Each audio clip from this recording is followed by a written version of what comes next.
Poštovani gledaoci, dobroveče. Izbori su nam sve bliže i ostalo je malo vremena da se odlučimo za koga ćemo glasati.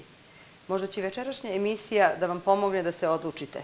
Sa nama je večeras kopredsjednik stranke Pokreta veterana Slobodan Dimitrijević. Dobroveče. Dobroveče. Dobroveče vama i vašim gledaocima. Hvala. Pokret veterana već 5 godina deluje kao politička stranka. Tokom 2 mandata bili ste parlamentarna stranka. Poznato je da ste podnosili nacrt zakona o boračkom invalidskoj zaštiti, ali ste nailazili na nerazumevanje. Da li je to presudilo da na ovim izborima imate novog koalicijonog partnera, Demokratsku stranku Srbije? Pa ne bih mogao da kažem da je samo to presudilo. Znači, Pokret veterana je ozbiljna partija koja predstavlja i bori se za interese svih ljudi koji su učestvovali u ratovima na prostorima bivše Jugoslavije. Ako uzmete u obzir samo činjenicu da je oko 400.000 naših građana bilo pod oružjem i da je to preko 1.000.000 ljudi, ako razmišljate o porodicama tih ljudi i članovima njihovim, ako uzmete u obzir činjenicu da su svi ti ljudi tvrdo nacionalno opredeljeni, da je državotvornost njima u glavama i da su oni to pokazivali na najkonkretniji mogući način, znači boreći se za ovu državu, onda je potpuno jasno da smo mi promenili partnera ne samo zbog toga što se nije udovoljilo zahtevima našim u parlamentu prethodna 2 perioda, već zato što smo našli partnera koji je isto tako nacionalno tvrdo opredeljen kao što smo mi i mogu da kažem da predstavljaju jedan ozbiljan stožer i respektabilnu snagu s kojom smo procenili da ćemo imati najviše uticaja na političkoj sceni Srbije, ali ne samo zarad bavljenja politikom, već praktično da bismo uspjeli da ovu našu državu vadimo iz krize i problema u kojima jeste sada. Konkretno, koji je cilj vašeg političkog angažovanja, angažovanja vaše partije? Sama partija, naravno da će se pre svega boriti za interese populacije koju predstavlja. Ali mi smo nedavno održali jedan vanredni kongres gde smo ljudima dali do znanja, svima koji su pratili naše dešavanja, svima koji su bili gosti na kongresu i kojima smo se obratili putem medija, da ćemo mi raditi na jednoj ozbiljnoj modernizaciji stranke. Najavili smo čak možda i mogućnost promene imena, ali da ćemo postati stranka koja će se obraćati široj populaciji, znači ovom ogromnom neopredeljenom biračkom telu, a tih ljudi koji su protiv ovakvog ponašanja na političkoj sceni Srbije,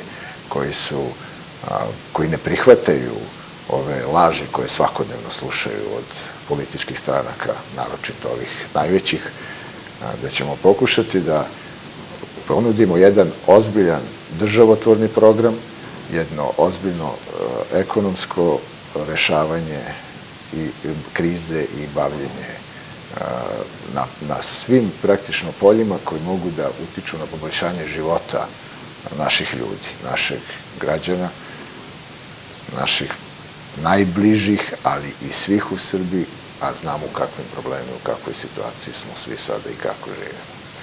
Ono što je, da kažem, jedno ostalo kao gorko sećanje, to je da ni minimum tih naših zahteva koji su bili usmereni na poboljšanje osnovnih životnih uslova veteranskih porodica i samih veterana, da se nije izlazilo u susret tome, pa čak ni taj zakon koji je zaista nešto što je trebalo da se lako usvoji, nije usvojen, tako da ne mogu da kažem da to nije važno. Važno je, ali pre svega Demokratsku stranku Srbije izabrali smo zbog toga što smo u njima videli respektabilnog, ozbiljnog partnera za rešavanje svih problema koji su snašli Srbiju. Naravno, osnovno u okviru te saradnje je upravo neprihvatanje da budemo članice NATO-a, ovih koji su nas doveli rušenjem zemlje i ubijanjem naših ljudi do situacije u kojoj smo sada, i isto tako neprihvatanjem da budemo članovi Evropske unije, jer praktično sva naša nesreća u zadnjih godina dolazi upravo od diktata koji nam oni nameću. Jednom prilikom ste izjavili da pokret veterana počinje da širi svoje vidike, odnosno da je vaša dužnost da političku scenu Srbije preorete i zasejete domaćim semenom. Šta se pod tim podrazumeva? Ja mogu da vam kažem da prosto je nemoguće ne videti da ovu zemlju vode ljudi koji sa Srbijom, srpstvom i odnosom pravim prema Srbiji veze nemaju. Znači, mi smo sada bombardovani raznim lažnim pričama, obećanjima gotovo neverovatnim. Puna su im usta Srbije i srpstva u trenutku kada potpisuju izdaju Kosova. Svi ti koji su se povlačili sa naših teritorija širom Jugoslavije i predavali ih tako lako, a i danas su u politici, jednostavno sada nam govore o tome da im je Srbija i u srcu, da su Srbi, da im je Srbija na prvom mestu, a besomučno, praktično histerično nas vuku u ralje Evropske unije. Uvlače nas u jedan sistem koji propada i od koga pokušavaju da se odbrane oni koji su već u njemu. Pričaju nam o tome da su Srbi, a hoće da naša deca ratuju za interese NATO-a, tog istog NATO-a koji je našu decu ubijao, bombardovao. Pričaju nam o ekonomskim programima, prosperitetima, srpskim programima, srpskom Mercedesu, srpskim dostignućima, a jednostavno prodaju našu zemlju, daju naša izvorišta, vodu, jednostavno nas stavljaju u zalog jednom monstruoznom sistemu koji praktično osim eksploatacije nema nikakvog drugog interesa. Praktično, dok se u ovoj zemlji ne pojave ljudi koji će se baviti Srbijom i srpstvom bez ličnog interesa, već zarad toga da bi zaista spremili i stvarali svojoj deci bolju budućnost, zaista, i ljudi koji su to i pokazivali do sada, ne na priči, nas praktično ne mogu da vode portparoli nekih stranaka koji su tu 20 godina i sve vreme jedino što rade, čitaju i izgovaraju rečenice koje im drugi pišu i rade po diktatima nekih drugih ljudi koji sa srpstvom nikakve veze nemaju. Prosto to sam mislio. Kad smo već pomenuli Kosovo, kako je vaše viđenje vezano za Kosovo? Pa vrlo je jednostavno. Znači, nikakva predaja ne dolazi u obzir. Kosovo je okupirana teritorija. O tome mislim da ne treba diskutovati. I zna se kako se okupirane teritorije oslobađaju. Ako bi bili tako pametni i dobri da nam ga jednog dana vrate, ja bih bio zaista zahvalan. Ukoliko ga ne budu vratili milom, vratit će ga silom. I ne samo Kosovo. Mnoge naše teritorije mi ćemo morati isto tako da pripajamo Srbiji. Nije pitanje Kosova jedino pitanje. Mi imamo sada veoma kritično pitanje i bitno pitanje Republike Srpske, koji hoće da ukinu ime, da ukinu status i tako dalje. Podrazumeva se da Republika Srpska treba da bude pripojena Srbiji, da bude neotuđivi deo nje. Isto tako, imali ste potpuno pogrešno odvajanje Crne Gore od Srbije. Srpska teritorija koja podrazumeva se da treba da bude vrlo tesno uvezana sa Srbijom, da treba da predstavlja jednu državu, praktično. Federalnu, konfederalnu, potpuno je nebitno, ali to je isti narod. Da li i to trebamo Šiptarima da prepustimo? Da li smo Makedoniju centralnu Srbiju bez jedne jedine reči? To je bilo srce srpske države nekada. To su stvari o kojima se mora ozbiljno da govori i ljudi koji se budu bavili razvojem Srbije moraju državotvornost Srbije da imaju zaista na prvom mestu. Niste glasali ni za potpisivanje Briselskog sporazuma. Zbog čega? Ne vredi ni komentarisati. Znači, takva izdajnička tvorevina, o njoj zaista, mislim da jasno je zbog čega nismo potpisali. Po čemu je pokret veterana sličan Demokratskoj stranci Srbije? Pa već sam pomalo i pričao. Znači, pre svega, Evropska unija ne da ima alternativu, nego apsolutno ne dolazi u obzir nikakvo ulaženje u Evropsku uniju. Sve što od njih nama dolazi, bit će njima u korist i ono što treba da se ovde preko njih realizuje, naravno neće se realizovati. Njihove pomoći, njihovi krediti, praktično ništa od toga ne završava. u korist ovog naroda. To su plaćanja određenih, sredstva za plaćanje određenih njihovih poslušnika i sve što daju praktično na neki način je ulaznica da bi oteli mnogo, mnogo više. Otimaju nam resurse, suštinu, pa posmatrajte samo priču, posmatrajte samo tu činjenicu da su 11-12% naše teritorije otete na Kosovu, praktično definisali tako što su i 60% ili preko 60% rudnog bogatstva Srbije cele, a smeštenog na Kosovu oni prisvojili. Znači, to je jedna neviđena pljačka i nekoliko najvećih država Evropske unije su taj čitav sistem osmislili da bi taj nemački kontinentalizam praktično kao geopolitičku situaciju, poziciju sopstvenu plasirali i ostvarili. Ne vidim nikakvog našeg interesa, a DSS uporno poziva na odbacivanje tog projekta, ne vidim zaista nikakvog interesa da mi podržimo takav jedan projekat. Nije ga podržao svojevremeno Island, Engleska se sprema i to Engleska koja poprilično dugo godina, decenija, pa i vekova se bavila kreiranjem takvih stvari, se sprema da praktično preseče sa tom pričom jednom za svagda. O situaciji Grka, Portugalaca, Španaca,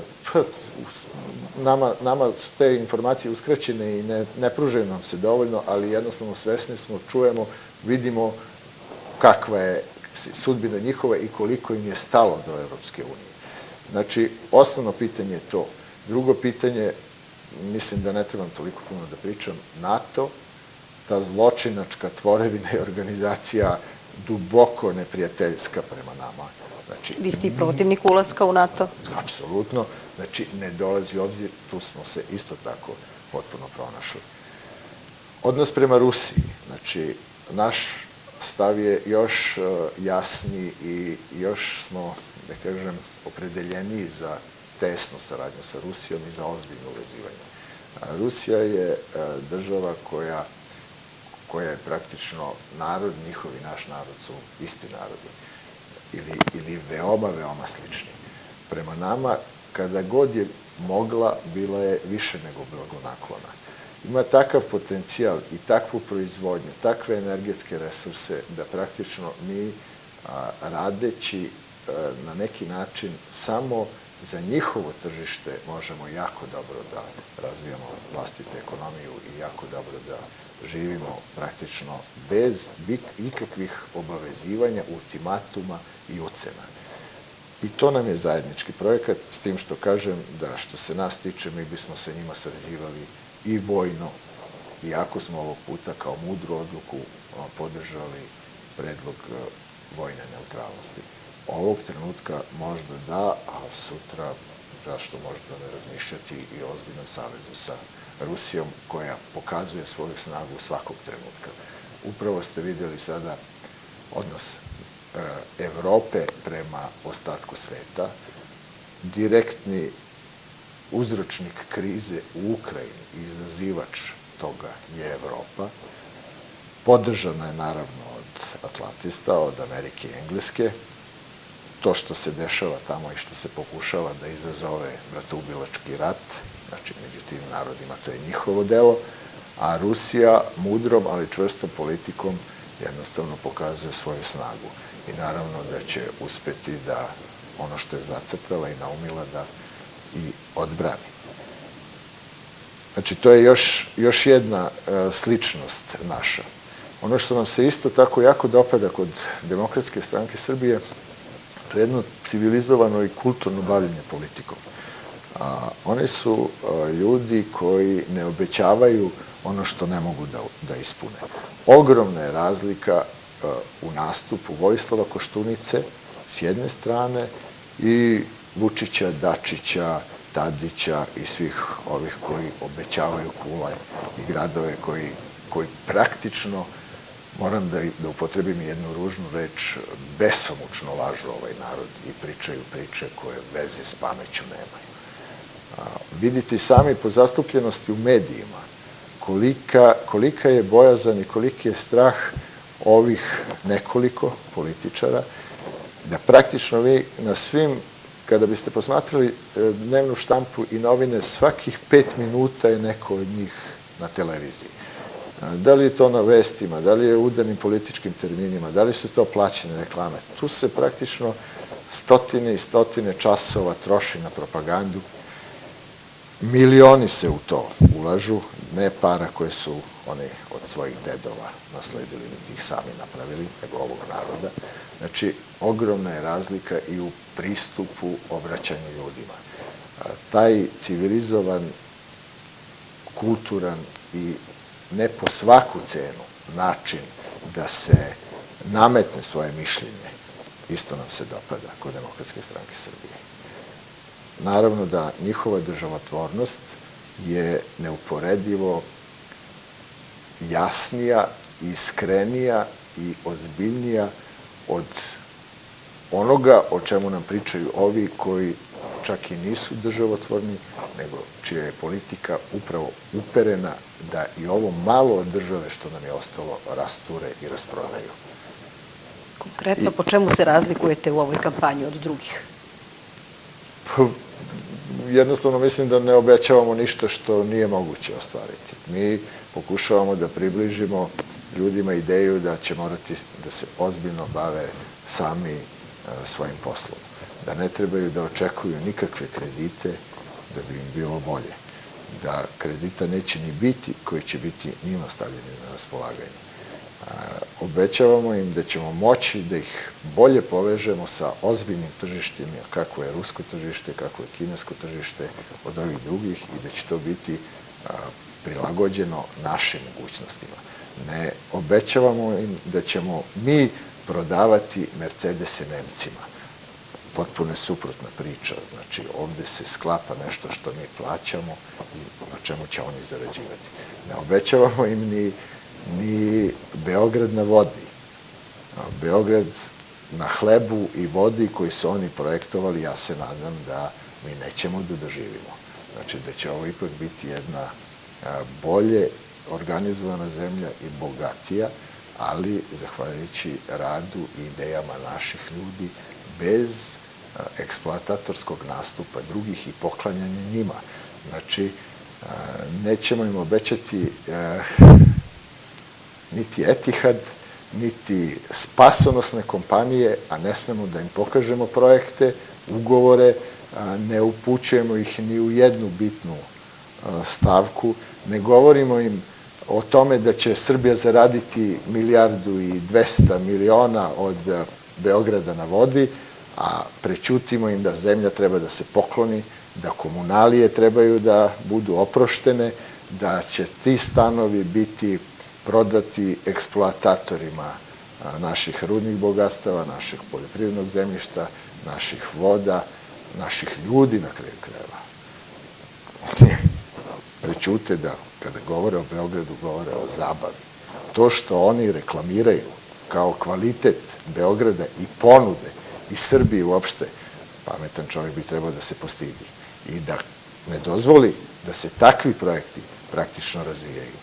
Sa parama koje oni obećavaju da će ući tu, mi bi svako srpsko selo mogli bukvalno da preporodimo, da pokrenemo takvu proizvodnju da bi praktično postali ono što i trebamo da budemo. Poljoprivredna sila prema svojoj veličini, naravno, u regionu.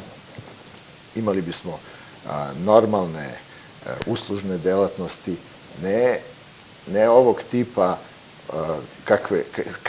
kakve oni pokušavaju da nam nametnu kao normalne, po splavovima, kafićima i tako dalje, da ne idem sada baš previše daleko i da ne bude ovo malo i neprijatno za slušanje. Šta znači vojno-ekonomska neutralnost i da li vi to u potpunosti podržavate? U ovom trenutku da. Srbija mora da pre svega ozbiljno zagazi na staze jedne vlastite definisanosti, državotvornosti, odbrane Ustava. U trenutku kada budemo mogli da ojačamo našu privredu, ali vlastitim radom, projektima koji će biti naši projekti, pameću ovih ljudi, naših, angažovanjem mladih, školovanih ljudi koji neće odlaziti, koji neće svoju energiju i znanje izvoziti iz ove zemlje da bi praktično preživjeli. U trenutku kada se deo tih sredstava može da preliva i u vojno jačanje, znači možda bismo mi mogli da razmišljamo i o drugim stvarima. Ovog trenutka i vojna i ekonomska neutralnost su dobar put. A šta je to što bi Srbija trebala da definiše u narednom periodu? Nikakva saradnja sa NATO-om, to ne samo da bi našu decu vodilo po svetu i primoravalo ih da ratuju za tuđe interese, da se bore protiv ljudi koji nam nikada nisu ništa ni loše pomislili, a kamoli učinili, ne samo da bi postali plaćenička, najamnička vojska u interesu zločinačkog NATO-a, nego jednostavno trajno bismo poremetili odnose i sa bratskim narodima, znači sa Rusijom pre svega, sa nama bliskim, a to što bismo ušli u obavezu da od ovih otkupljujemo njihovo naoružanje, njihove tehnologije, da jednostavno im stavljamo na raspolaganje baze i tako dalje, to je znači još dalja predaja naših teritorija, o tome ne treba ni govoriti. Mislim, to je prosto toliko jasno da ja ne mogu da verujem da ovaj naš narod, i siguran sam da bar naša populacija, ta veteranska i DSS-a o takvim glupostima ne može ni da razmišlja. Između ostalog, zalažete se za otvaranje mobilnih kancelarija za veteranska pitanja u celoj Srbiji. Koje aktivnosti bi konkretno imala ta kancelarija? Ja o tome neću previše da pričam. Aktivnostima takvih kancelarija bavit će se stručni ljudi. Osnovno je da, pošto sam vam već rekao da je to jedna ozbiljna populacija, da je praktično 400.000 naših ljudi, oni nisu svi naši članovi, daleko od toga, ali se mi borimo i za interese onih koji nisu naši članovi, naravno. Oni bi preko takvih kancelarija mogli da ostvaruju praktično sve svoje interese. U stvari, kancelarije bi trebale da budu sabirna mesta gde bi oni sa svojom problematikom dolazili.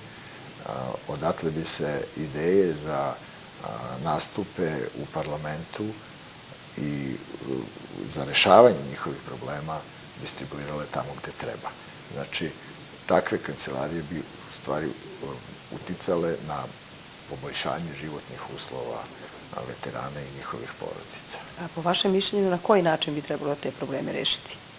Sistemski pre svega, znači obavezno donošenje zakona koji će da takvu populaciju, a posebno one koji su najugroženiji, znači teške invalide, siročiće, samohrane majke i tako dalje, da zaštite i da se bore za njihove interese.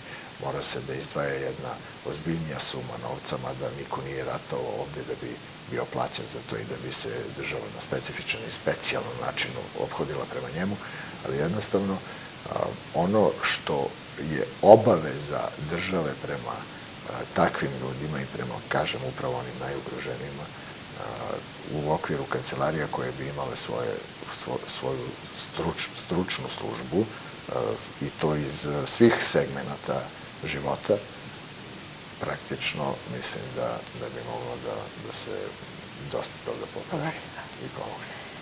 I za sami kraj, šta bi poručili biračima? Sad kad krenu u nedelju, čime da se povedu, kome da daju svoj glas? Ja ih neću pozvati, mada mislim da ne bih pogrešio kada bih rekao da glasaju obavezno za nas.